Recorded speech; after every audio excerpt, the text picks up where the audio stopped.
Isang mapagpalang panahon sa ating lahat. Ito po ito kapaglingkod ninyo, karunungan ng Diyos, Ikitinit Martial Arts. Ang hawak po natin ngayon ay ang tinatawag po na Gumaymila Silis, no?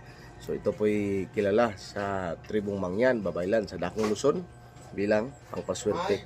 Dito naman sa Mindanao, ito po'y ginagamit po bilang pangdepensa, lalo na po sa kabal. Alam niyo kung bakit? Dahil ito po'y pininiwalaan ng marami ng patutuo na hindi talaga tinatablan pag meron ka nito. So sa mga nais po, no, sa mga nais na magkaroon nito, kung taga rito lang kayo, kung kilala nyo lang ako, punta kayo dito.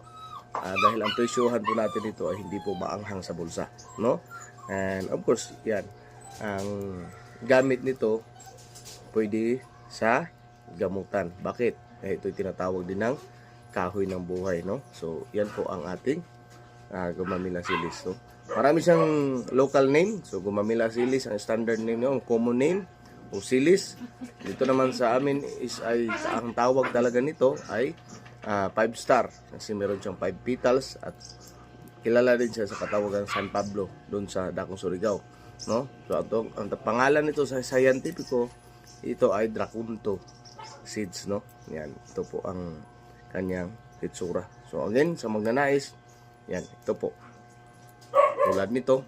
So, pwede din kayo magpa-customize. Lagyan natin ng mga beads. No? Pero yun nga, mas mahal na.